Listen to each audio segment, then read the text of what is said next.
Hey, what's up guys, it's DarkArmedDuelist, and today I'm going to be doing a Stardust Dragon Assault Mode deck profile. So this deck is an awesome deck, and an awesome throwback to Yusei Fudo, my favorite protagonist of Yu-Gi-Oh! Of all time. He's just the coolest, protagonist we ever had, and I really am glad that I get to play with his Stardust Dragon. It's an awesome card, and I'm really glad that they brought out some support for Assault Mode. It's a really awesome, untouched, old school deck that had a really cool concept, and I'm really excited that they actually made it, playable. So without further ado, guys, let's get straight on this. Don't forget to like, comment, subscribe, hit that bell in there so you can become part of the notification squad, and let's get straight on into this. So, first off, we're going to be playing 3 copies of Stardust Dragon Assault Mode. You need to play 3 copies of Stardust Dragon Assault Mode because this is the big boss monster of the deck. It is such a good card. It cannot be normal summoned or set. It must be special summoned by using Assault Mode. But you have to basically have Stardust Dragon on the field and then use Assault Mode activate to basically upgrade it into Assault Mode, which is pretty cool. And then you can tribute this card to negate the activation of a spell, trap, or monster effect and destroy that card. And if you negate the effect, in this way you can special summon this card from your graveyard during your end phase. And when this card on the field is destroyed, you get to special summon a Stardust Dragon from your graveyard, which is really cool that it replaces itself and literally negates anything, which is just an amazing, amazing effect. And I'm really glad that we can actually play this card. I'm actually going to be doing, guys, keep an eye out, because I'm going to be doing a build of the Red Dragon Archfiend as well. I'm going to be doing a Red Dragon Archfiend. I have all the different rarities, so be on the lookout. I'm going to be doing a version of that one as well, where you can play the Red Dragon Archfiend Assault Mode as well. I might be doing the Doom Kaiser one. I don't know if I want to do Doom Kaiser or not. It's not as great, but we might do it under request. So then we play 3 of the new Assault Sentinels.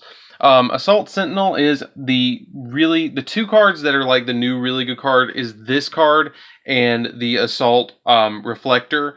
But this one, you contribute this card to special summon 1 monster from your hand, deck, or deck that specifically lists Assault Mode, which is always going to be Assault Reflector, and then Assault Reflector can bring it back.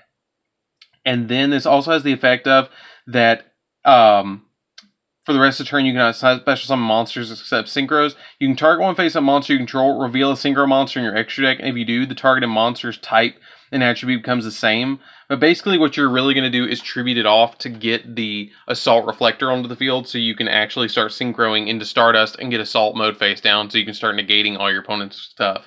I mean, you can end up with 2 Stardust Assault Modes and a hand trap, so you can end up with 3 negates on your field easy with this deck. So then we play 3 copies of Assault Reflector. Assault Reflector is really good. It's probably the best new card for this that made the deck really work. If this card is normal or special summon, you get to add an Assault Mode activate or a card that specifically lists Assault Mode in its text from your deck to your hand. Then you can reveal an Assault Mode activate that you just added from your deck to your hand, except another copy of itself.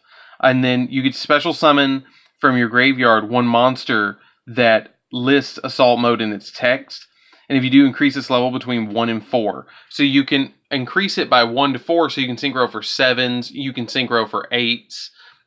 If you have other monsters on the field, you can even go up into Trishula and stuff like that really easily with this, just by not changing the level and reborning it if you have 2 level 4s on the field. So this card's a really good card.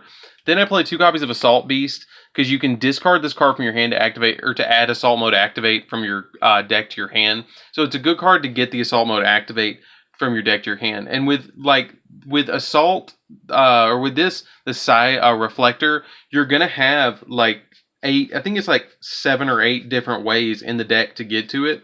It's really easy to get to. I think it might even be 10. I think I have 10 ways to get to this, with Tenki getting to this, and then you can draw this card drawing on its own, and then emergency teleport as well. There is literally 10 ways to get to this card. This deck is literally Psi Reflector the deck. So, I mean, you get to it really easily. So then for the hand traps, we're going to be playing 1 copy of Psyframe Driver and 3 copies of Psyframe Gamma. The reason you play this, and I don't usually play this in many of my decks, but it's really good in this deck because you can synchro for 8 with it, and it negates other hand traps by discard or special summoning it to your side of the field. You can negate the hand trap, which is pretty cool, and I like that because it's like having additional Call by the Graves, because all I really want to do with this deck is negate my opponent's stuff up until the point that I can get multiple Stardust assault modes on the field just to negate everything. And like I slowly whittle down their resources and attack them with 3k beaters.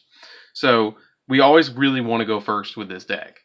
Then we play 3 copies of Ash Blossom, and the reason you play 3 copies of Ash Blossom is you want to stop your opponent from doing stuff until you can get to your Stardust Assault mode.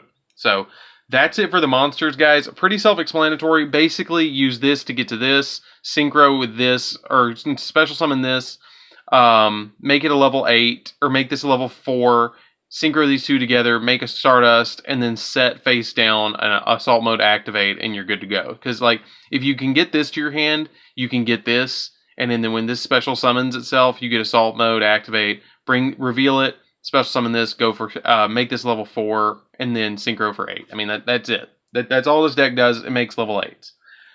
But anyways, that's it for the monsters. Let's get into the spells that really assist this deck. Because I mean the spells are really helpful. So we play 1 Monster Reborn because you can bring back like Stardust Assault mode that gets destroyed by battle.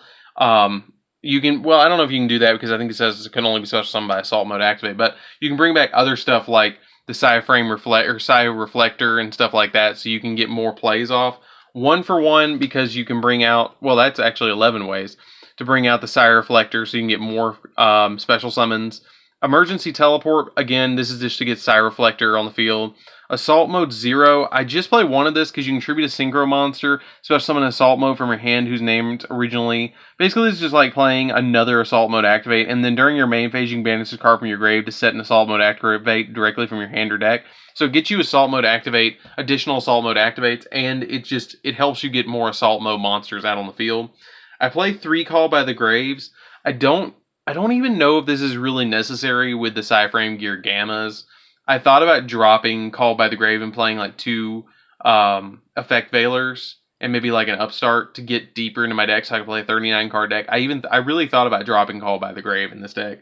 I haven't yet, or playing Instant Fusion so I can bait my opponent with the Thousand Eyes Restrict, but I haven't done that yet. I might do that in the future, but for now I'm just playing the Call by the Graves. Then, something that I don't see a lot of people play, but I like to play, is 3 copies of Assault Teleport. You return an Assault Mode monster from your hand to your deck, and then you draw 2. So, like, it's not a brick, because if you get an Assault Mode in your hand, it's a brick. And so I play 3 of this. If you don't want to play this, and you feel like it's a brick, play 3 Instant Fusions in this place so you can bait them with the Thousand Eyes. But I like Assault Teleport because if you do actually get that Assault Mode Stardust in your hand, it's really dead. And this card's literally like Pot of Greed. You just put it back so you can use it later, and you draw 2. So you're not really losing anything at all by playing Assault Mode Teleport. You can also, if you want to, play Summoner Monk in this deck, if you want to drop the Call by the Graves and play Summoner Monk to get to your Assault Sentinel easier as well. So there's multiple ways to play this deck. And there's multiple tech cards that you can throw in this deck. This is just the way I like to play it. Then for the last 3 spells, I play 3 Fire Formation Tenki because this gets me to my Assault Sentinel as quickly as possible. Because it's like you're playing 6 Assault Sentinels and 11 copies of Psy-Frame, or not Psy-Frame, I don't keep wanting to calling it Psy-Frame, but Psi Reflector. So you want to play the Tenki so you can get to that. So that's it for the spells. Let's get into the traps. So I do play quite a few traps in this deck, and I don't want to budge on these traps because they're really good in the deck. And that is 3 copies of Assault Mode Activate. The Assault Mode Activates is what the deck makes the deck work. I mean, like, it really does, because what you need to do is you need to get Assault Mode Activate set as quickly as possible, and then change your Stardust into a Stardust Assault Mode.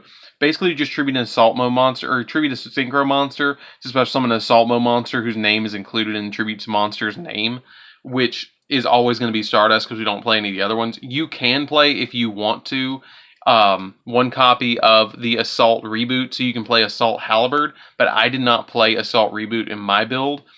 I just wanted to focus on Stardust Dragon Assault Mode, and not the Halberd and all those. You can, and it even makes your Assault Teleport more consistent, because you're playing more of the copies of the Assault Modes. Then I play 3 copies of Back to the Front. Back to the front is good because you can bring back your Assault Sentinel to get its effect off and your Psi Reflector back on the field. So you get additional synchros on the field. And plus, with playing Assault mode, you're going to get your monsters out of the extra monster zone. So you can use this to bring other stuff back, like the Stardust and stuff like that that you use and synchro out appropriately. Bring it back and then use additional Assault modes to bring out more Stardusts, Assault modes. So then we play 3 copies of Call of the Haunted. The reason I play this is because you want to play a lot of revival spells, like I stated before, so you can get a bunch of Stardust Dragon Assault modes, and stuff like that on the field, so you can get those boosts that you need to win the game and get the negates on board. So that's it for the main deck, guys. Let's get into the extra deck. So for the extra deck, we're going to be playing 3 copies of Stardust Dragon.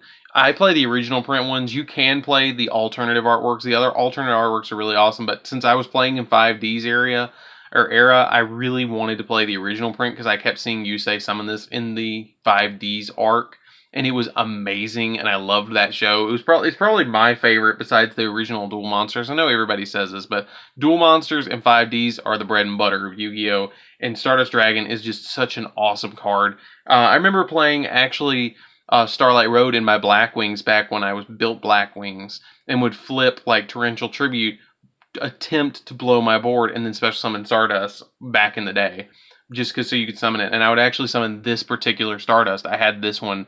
I've had this one for a long time, and it's just like bonded. So then you play a Trishula. You want to play 1 Trishula because you can synchro into this fairly easy. You don't really go into the extra deck that much except for Stardust. The other stuff is just kind of here for options. Borreload Savage, you go into it very infrequently, but it's here in case you need it. Crystal Wing, I go into this occasionally. If I put something on board like a FA Dawn Dragster and use up its negates, I'll synchro away the Psi Reflector and then that and make the Crystal Wing, but it's rare that I do that. Scarlet Red Dragon Archfiend, this is another one that I make sometimes. I don't make it all the time. Cyframe Lord Omega, I make this actually second most in the extra deck because you're going to make this quite a lot because you're going to make it with the Driver and the Gamma. You're going to make this a lot. Cyverse Quantum Dragon, this card is really good and I don't know why more people don't play it. It's a good level 7. 1 copy of Black Rose. Black Rose just nukes board.